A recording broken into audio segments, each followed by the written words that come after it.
Stephen Gudeo, KOR the Sports here, the one and only Robert Garcia. Man, just first off, congratulations on the new gym, man. The facility looks beautiful, man. Just what prompted the changes? Are you still at the gym in the back, or is that closed down now and now you're in Moreno Valley? Look, the gym is unbelievable, and we're 100% in Moreno Valley now at the Moreno Valley Mall. We actually turned not yet, but we're turning the old gym into batting cages.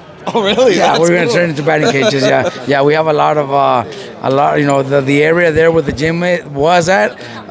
It's a big baseball area, so I teamed up with my friend right there next to you to do batting cages. Oh, wow, that's going to be. So why batting cages? Where did that come from? Because I'm telling you, baseball is huge right there in that area, and my grandson's already playing baseball. Bear, he's already playing baseball, and baseball is big in that area.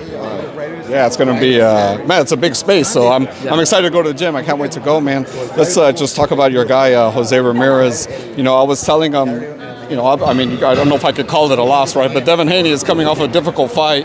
And I asked him, is maybe part of the game plan to, maybe remind Devin, like right off the bat, like what it's like to get punched in the mouth. You know what I mean? To kind of maybe take him back to those dark places that he experienced against Ryan Garcia. Look, Devin Haney is a great athlete. He's always in shape, always taking care of himself. So we can't think that's the way we got to beat him, and that's the only way we could beat him.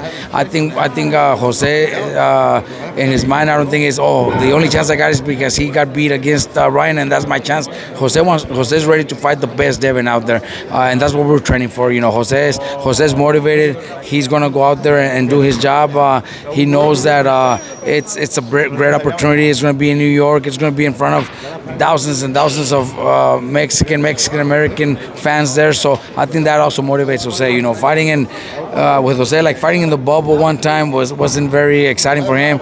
Fighting in Saudi was not exciting for him. Credit to Arnold. We don't want to take anything away from Arnold. He won that fight, and now he's world champion. And I congratulated him. He's got 3 fights. He's gonna have 3 fights back to back in less than a year. So big things for him. But Jose. I know Jose gets motivated when he sees the Mexicans, the fans cheering, and that really pushes him. So I think this is going to be awesome, because we're going in there against one of the best fighters out there, and Devin Haney is a great fighter, great athlete, and a great person too. Jose was telling me that they're asking for a little bit more weight, maybe closer to 47. Just what does that tell you as a trainer, being that they want a little bit more weight? Jose signed his contract on 144, but I believe now they're asking for 147. Which is fine with us. Jose's a big, tall guy. He's big. He's been 140 for so many years that I think 147 he'll be so much stronger. And I think not having to cut those last 7 pounds, I think his confidence, his body's just gonna feel so comfortable that he's going out there and swing. And I think it's gonna benefit Jose. Devin Haney's is also gonna feel comfortable because he's a big boy too. But I think in this case, I think it benefits Jose. So I'm glad. Yeah, no, it's gonna be good, man. Can't wait. I want to get to Virgil Ortiz coming off an incredible performance against Israel Madrimov. I don't know what the odds were, but I felt like it was very close. I saw a lot of people, picking Israel, but man, Virgil dominated. I feel like better than Terence Crawford did. Just what would you like to see out of Virgil next? Look, Virgil wants to fight the best. He wants to fight the best out there. But he did come out with a cut in the last round, actually. So he needs to heal. Depending on how soon they want him back, that's who will make a decision with Golden Boy and Rick Morrigan to see who he fights next. I know there's so many talks about it, so many different fights out there, and Virgil wants to fight everybody and the best in the division, especially if they're world champions. He wants to fight world champions, so he's ready for anybody. But like I said, depending on the next date, if it's enough time to heal, then we'll fight anybody. But if we see that we need some time, a little bit more time, maybe we just wait and not fight, or maybe we'll get the right opponent. It's going to depend on which day they want him to fight again. Last one for me, man. Terence Crawford versus Canelo. Looks like we're getting that in September. If you're in Terence Crawford's camp, if you're kind of game planning for a Canelo, big guy, right?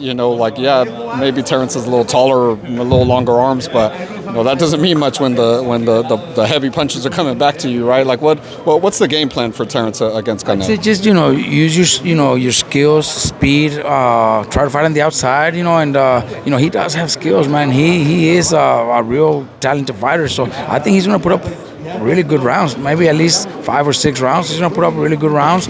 Eventually, I think later rounds Canelo starts catching him, breaking him down. But I do see Crawford putting up.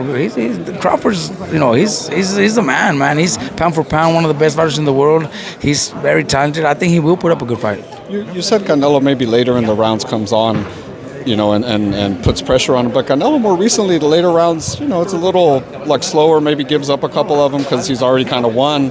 That'd be kind of a different strategy, right? Like, can he still do that? It has to, but he has to, because I think the first half, I think it'll be Crawford's fight. I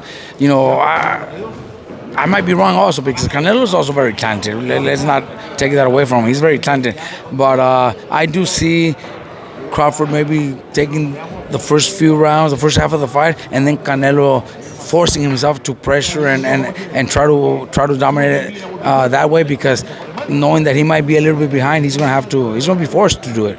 And he's got the strength, he's got the power, he's got the skills to do that too. He's done it many times before. Yeah. Are we going to see Bam at the unification against the Argentinian dude? That's still in the works. There's a lot of controversy going with not our side. We're just waiting for that fight. But I think Martinez is playing both sides. He also has a rematch with Ioka, and I'm pretty sure it's a decent payday. So he's probably, I think he's kind of okay. Well, you guys want me to skip the Ioka fight, then you guys got to pay me ridiculous money in order to go in against Bam. But look, he could take the Ioka fight, because I already heard messages from his own people saying that they're going to take the Ioka fight first, and then they'll fight Bam at the end of the year. Bam's scheduled to fight in June, so it doesn't matter who he'll fight, and then we'll fight Puma and before the end of the year. Yeah, can't wait, brother. You're always busy. Thank you, Robert. Appreciate your time, brother. Thank you.